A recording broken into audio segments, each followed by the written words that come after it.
How does the child tax credit work after changes in the American Rescue Plan Act of 2021? A good question, one that I undertake to answer in this part of a series of short programs explaining the various changes in the American Rescue Plan Act of 2021. I'm Lynn Nichols. I do these things for the South Carolina Association of CPAs, and you get this as a member benefit. The child tax credit.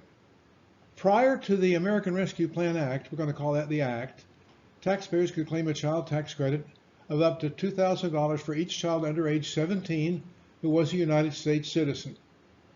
The child tax credit was phased out by 5% of your AGI over $200,000 if you were single, if the parents were single, $400,000 for married couples, and that wasn't much of a phase out.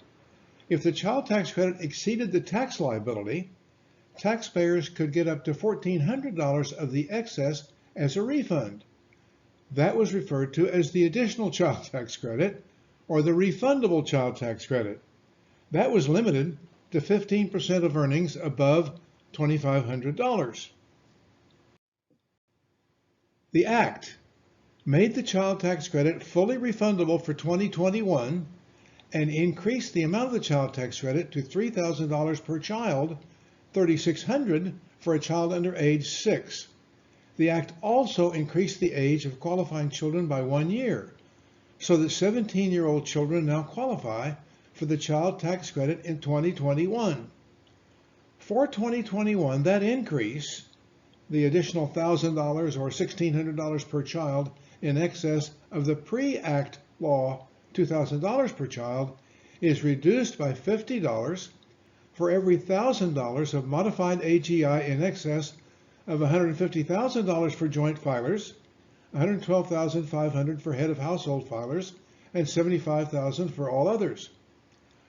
Once that excess child tax credit amount is reduced, it's set then at $2,000, and then phases out at the pre-Act levels established in the Tax Cuts and Jobs Act, $400,000 for joint filers, $200,000 for all other filers. Looks like I left out a zero. I was never very good with numbers. Gee whiz. If you're following this, you now know that for 2021, the child tax credit is subject to 2 sets of phase-out rules. A taxpayer eligible for the increased child tax credit amount, $1,600 per child under age 6, or $1,000 for the children that are over age 6, first applies the phase-out to the increased amount, then applies the existing law phase-out rules to the remaining $2,000. It's a good thing that we all have little computers that run software designed by really smart people to help us solve these issues. Taxpayers who are not eligible to claim an increased child tax credit in 2021 can claim the regular child tax credit of up to $2,000, subject to the pre-Act phase-out rules. Now it gets interesting. The Act directs the IRS to issue advance payments of the child tax credit based on 2019 or 2020 tax return information. Those payments are intended to reach taxpayers monthly, but if the IRS can't make the payments monthly, then they can issue the payments as frequently as possible, as practicable. Advance payments will begin on July 1, 2021. They may not exceed half of the child tax credit to which the taxpayer is believed to be entitled. Taxpayers who believe they qualify for the credit are expected to use the portal provided by the IRS, explained later in this short presentation, to avoid overpayments by providing information about changes in the number of qualifying children, and taxpayers are on their honor to tell the IRS the truth about how much money they're entitled to receive monthly as a subsidy for having children. You can't make this stuff up. We elect people that go to Washington, D.C. and then pass this stuff. If the IRS determines a monthly payment plan is feasible, then a taxpayer with 2 children above age 5, qualifying for $3,000 each, will receive $500 per month for 6 months, for a total of $3,000 and get the remaining $3,000 when they file their 2021 individual income tax return. If the IRS determines that it was feasible to make payment every 2 months, then each of those 3 advance payments would be $1,000. Fascinating math there. The taxpayer's child tax credit claimed on the 2021 return will be reduced by the aggregate of advance payments made by the IRS. In the case of taxpayers who received an overpayment of the additional child tax credit due to a child for whom the advance was paid in 2021, when in fact the child was no longer the taxpayer's dependent, may take advantage of a hold harmless provision, which relieves the taxpayer of any obligation to repay the overpayment.